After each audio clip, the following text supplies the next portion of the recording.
Hoy vamos a ver elipse, vamos a seguir con cónicas y vamos a ver la definición de elipse. Dice, la elipse es un lugar geométrico de todos los puntos de un plano tales que la suma de las distancias a otros dos puntos fijos, llamados foco, es constante. Entonces, esto lo vamos a utilizar para deducir la ecuación cartesiana de la elipse. Pero antes de eso vamos a ver las características de la elipse para su forma canónica, que quiere decir que su centro coincide con el origen. Entonces, la distancia entre el foco 1 y el foco 2 de esta elipse vale 12 y se le llama distancia entre focos. La distancia entre el vértice 1 y el vértice 2 es 2a y se le llama eje mayor. Cuando hablamos de semieje mayor estamos hablando de a. Ese eje mayor también es el eje focal. Y la distancia entre los extremos B1 y B2 se conoce como 2B y también se le llama eje menor. Cuando hablamos de semieje menor estamos hablando de B. Y el centro, como decíamos, coincide con el origen. Si nosotros tenemos que el eje focal no coincide con el eje X, sino que coincide con el eje Y, lo conocemos de la misma forma. Sigue siendo válida toda esta información. Entonces, para el elipse también este triángulo siempre va a ser válido. ¿Qué quiere decir? Que el cuadrado de los catetos o la suma de los cuadrados de los catetos es igual al cuadrado de la hipotenusa. La excentricidad es C entre A y el lado recto 2B cuadrada sobre A. Todo esto es muy importante. Para la forma canónica vamos a deducir la ecuación cartesiana. Si recordamos, la definición de elipse es que la distancia o la suma de las distancias desde cualquier punto de la elipse a los focos debe de ser igual a una constante. Esa constante es A. ¿Qué quiere decir? Que la distancia del foco 1 a X más la distancia del foco 2 a X debe de ser igual a 2A. ¿Qué quiere decir? Que la distancia que está aquí más la distancia que está acá debe de ser igual a la distancia de vértice a vértice dos veces. Perdón, de vértice a vértice nada más. Entonces, según esta figurita, tenemos las coordenadas de F1 que sería menos C,0 y F2 C,0, porque sabemos que de aquí para acá hay una distancia C y de aquí para acá también. Entonces, las coordenadas, como el eje focal coincide con el eje X, pues serían estas. Y este punto pues es X, Y, no sabemos quién es. Entonces, la distancia entre punto y punto, pues ya sabemos que es X final menos X inicial. Y final menos Y inicial, que es esta. Y para la otra distancia nos resulta esta, igual a 2A. Entonces, para poder obtener la ecuación cartesiana, lo recomendable cuando tenemos raíces es dejar una raíz sola para elevar al cuadrado, como se muestra a continuación.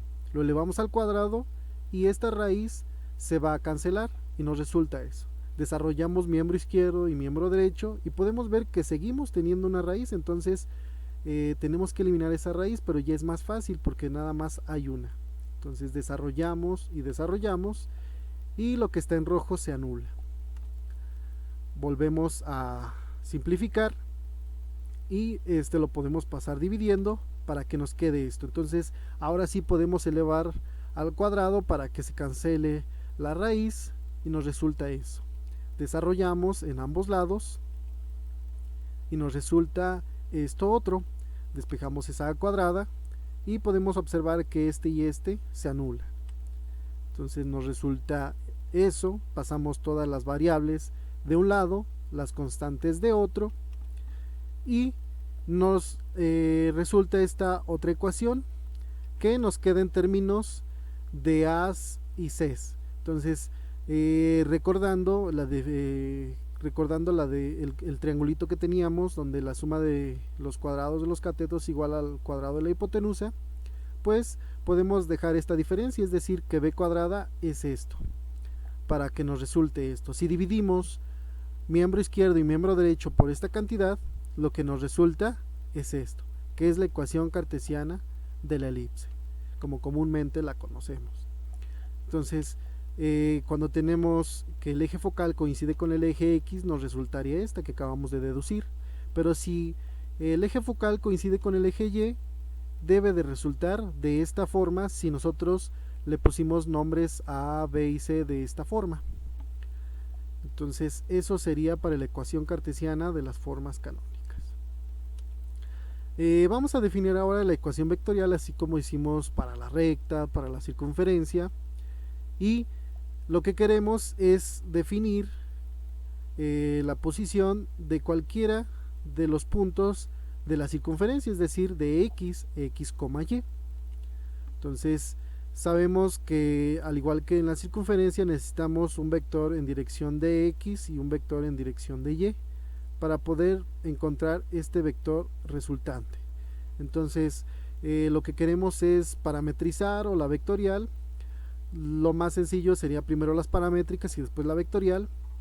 Y podemos observar que la elipse se parece mucho a la circunferencia, nada más que esta distancia y esta distancia son distintas. En la circunferencia esta y esta pues serán iguales, ¿no? Entonces, cuando θ es 0, debemos de estar en este punto, es decir, en A, 0. Cuando θ valga 90, debe de estar en 0,b, en 180 menos A, 0, en 270 0,b, y cuando complete la vuelta debe de estar otra vez en A, 0, es decir, el punto de inicio. Entonces ya sabemos que esto lo vamos a parametrizar muy parecido a la circunferencia, es decir, con cosenos y senos, pero va a diferir en las cantidades. Antes esto era r coseno y r seno. Entonces, si queremos que en 0 valga A, pues esto asegura que esto valga 1. Para que valga A necesariamente debe estar una A aquí. Para que aquí en 90 grados esto valga B, pues esto ya sabemos que es 1, esto es 0, entonces nos haría falta ahí una B, algo así. Otra forma de parametrizar esto es regresando a la ecuación cartesiana y verla de esta forma. Esto se parece mucho a una identidad trigonométrica, que es coseno cuadrado más seno cuadrado igual a 1. Y podemos ver que podemos igualar esto que está aquí adentro a esto, y esto a esto. Si igualamos x entre a igual a coseno de θ, cuando despejemos a x vamos a obtener esto. Cuando despejemos y entre b igual a seno de θ, es decir, cuando despejemos a y, vamos a obtener esto otro. Entonces, estas son dos formas de parametrizarla. Supongo que esta es más sencilla que esta otra, pero son válidas. Entonces, ahora lo que queremos es obtener la ecuación vectorial a partir de las paramétricas.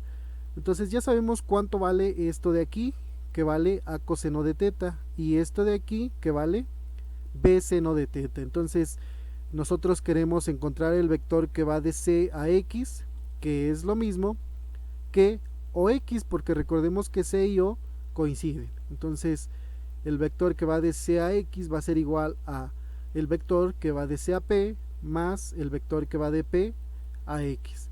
Esto tiene magnitud a coseno de θ y tiene la dirección de y. Entonces sería 0 a x sería xy más yj, y xy sería a coseno de θ, que sería esto en dirección de y, y esta cantidad b seno de θ en dirección de j. Entonces esta sería la ecuación vectorial de la elipse en la forma canónica.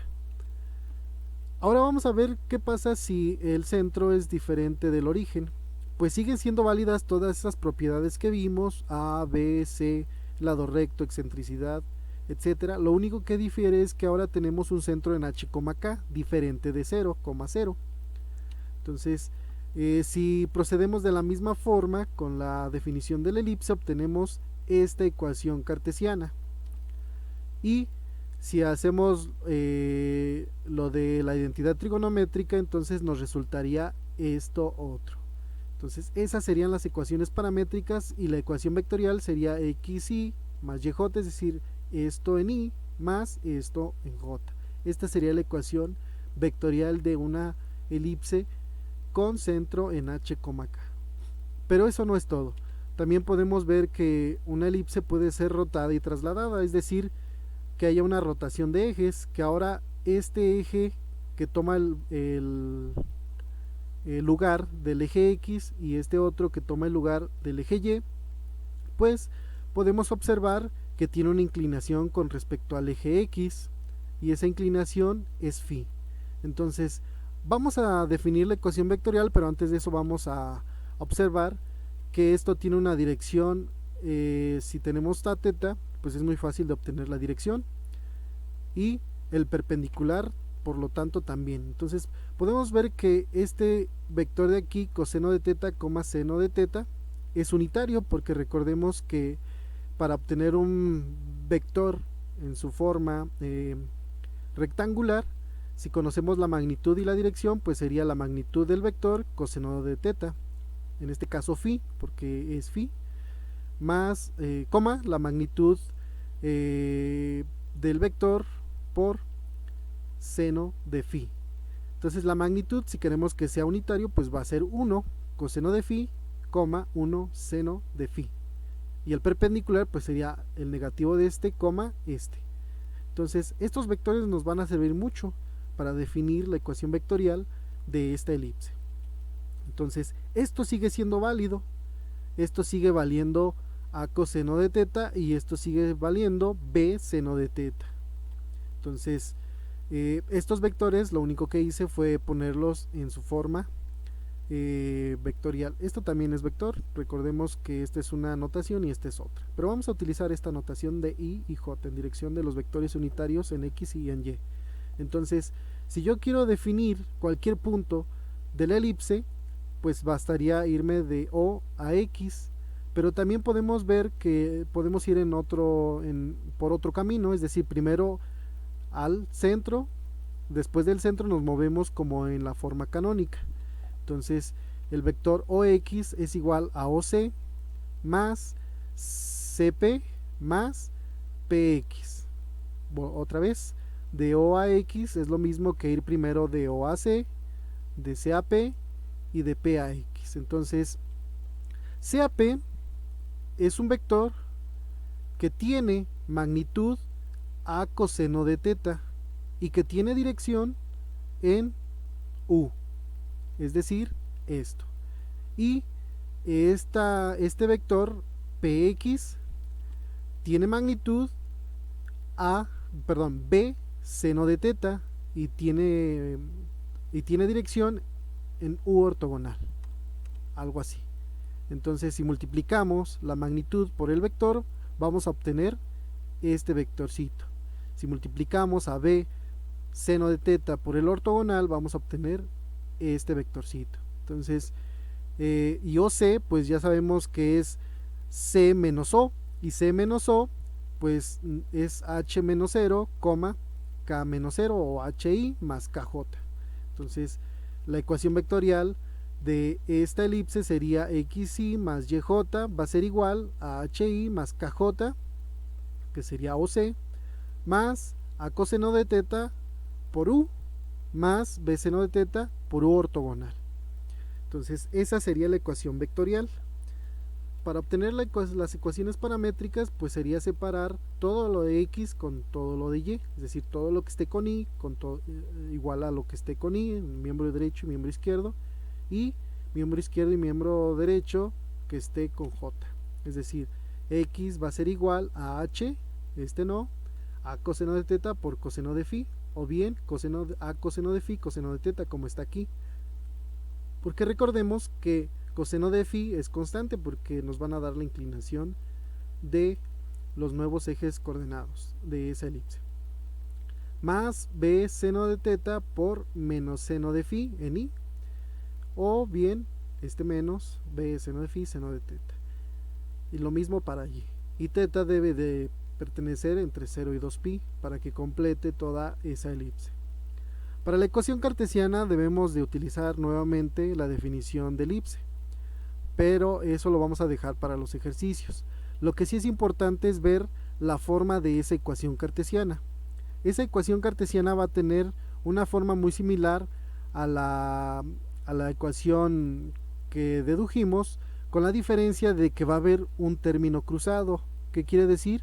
Que va a haber un término donde se esté multiplicando x y y. Entonces, cuando tengamos una forma, una ecuación de que contenga cuadrados de x y de y, pero que contenga un término cruzado, vamos a tener tres posibilidades: que sea una elipse, que sea una parábola o que sea una hipérbola. Eso lo vamos a ver al final, al final de esta unidad. Entonces eso sería todo. En el próximo video vamos a hacer un ejercicio de elipse.